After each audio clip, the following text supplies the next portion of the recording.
Welcome, everyone. The main incident in this week's Parsha is of the 12 spies that Moshe sent to spy out Eretz Yisrael as they were approaching the border to come into Eretz Yisrael. Most people know the story that 10 of the spies came back with what's called an evil report, and 2 of them, Yoshua and Caleb, so they said, no, we can conquer the land. The 10 said, the land is beautiful, it's gorgeous, here are the fruits, but they're too strong for us. We can't conquer them. And the 2 of them said, no, we can conquer them. As is known, because of this whole incident, we ended up spending 40 years in the desert until the whole generation had passed away and a new generation was to come into the land. So the Alter Rabbi told us we should live with the times. What does this mean? It means we should always look into the Parsha of Shavua and see what's happening in the world, what's happening in our own lives. So this works from Parsha to Parsha, and it's actually quite amazing when you really read the Parsha and you really look around you. So many times it's like astounding how the energy of the Parsha is being played out in one's own life or in the world around us. But on a bigger picture, the Torah is eternal, and its lessons are lessons that replay themselves in every generation. So I'm going to mention something about politics. Anyone who has come to my classes or followed these Divrei Torah know that I never go into politics. And I'm not going to go into politics now either, except to mention something that is very, very important. We see that the major disagreement was, can we conquer the land or can't we? In the end, it had to wait for a whole generation until they were ready to come in and conquer the land. So everyone knows in 1948, we declared a state. And in 1967, against incredible odds, we were able to capture large parts of Eretz Yisrael that we had not had in 1948, including Yerushalayim. And that began a debate within the Jewish people.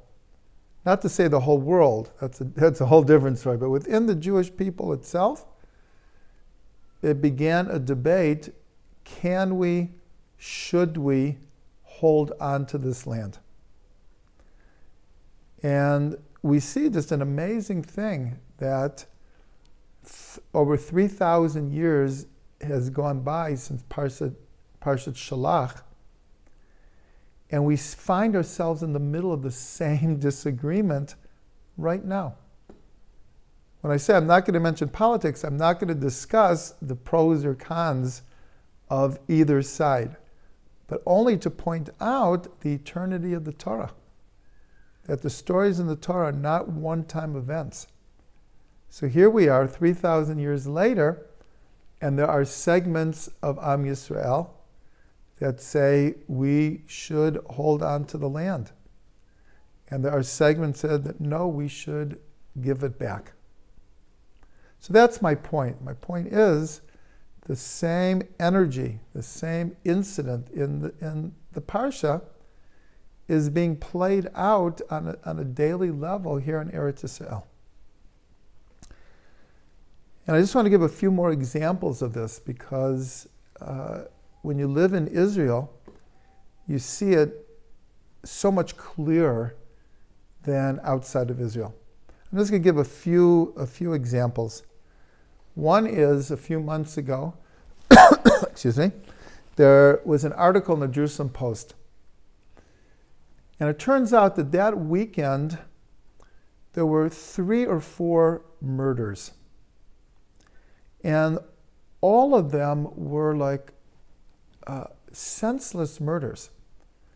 They were over someone making noise, or teenagers fighting over turf. It was just terrible. And there was this article in the Jerusalem Post.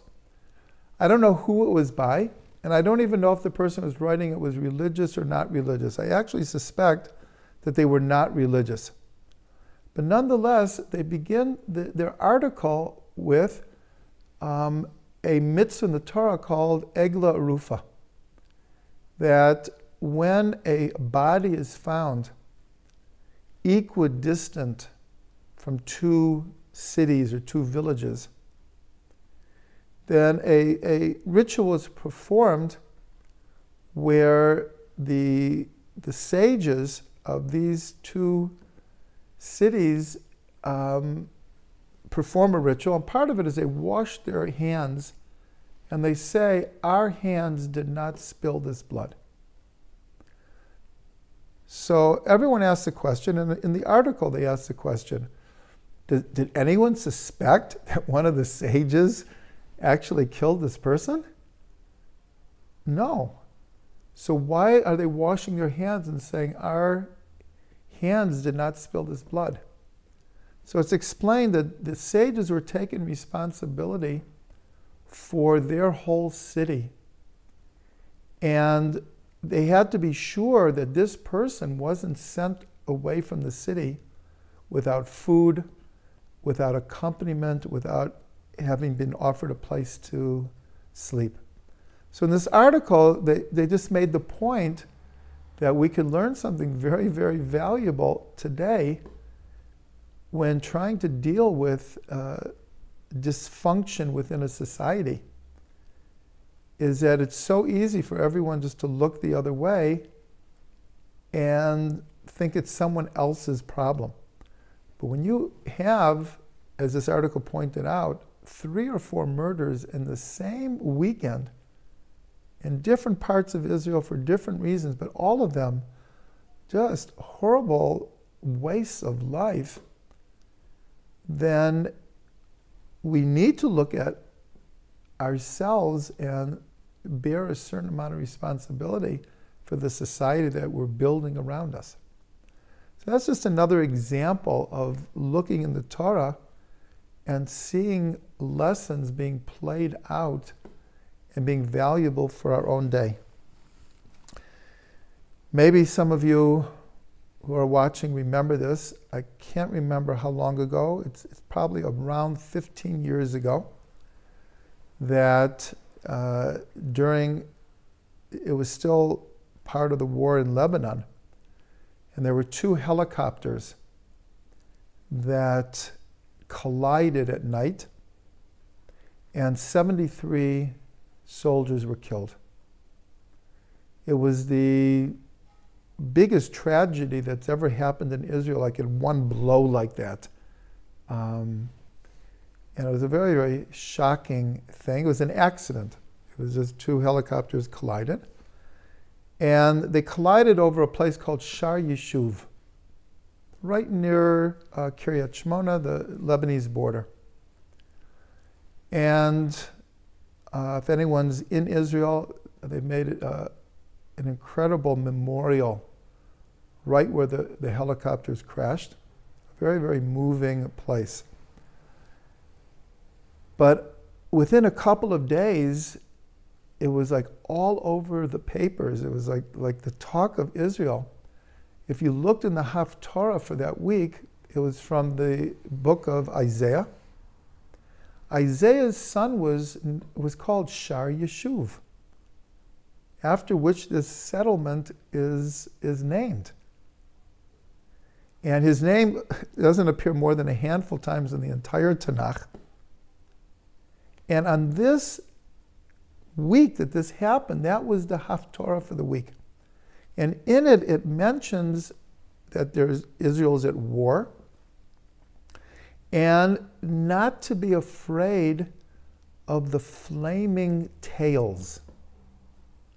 And that's exactly what happened to these 2 helicopters. Their tails hit each other and collided and brought both of the helicopters down. So I just remember it was just like, everyone was like, I can't believe this. It's like the Torah had like come alive in this particular case, not in such a easy way, but like there it was. And that Shabbos, when everyone read the Haftarah, was just like, it was like very moving to see the Torah alive. And even even deeper than this, let's talk about the big picture. If you read the prophecies in the book of Devarim, of Isaiah, Ezekiel, Jeremiah, and all the 12 minor prophets, they all repeated certain things about what's called the end of days. And that would be that after a long exile, where the Jewish people would go through tremendous tests and tribulations, that God would bring us back from the four corners of the earth to Israel. At that point, Israel would be a wasteland, a desert, and we would replant and rebuild, and there would be the ingathering of the exiles. Yerushalayim would once again be the spiritual crowning glory of the world. And you look around Israel, and that's exactly what is happening. All of the prophecies have come true and are still in the process of coming true. So this Parsha, we see that for good and for bad, for easy and for hard, the Torah is eternal, and its lessons are with us always.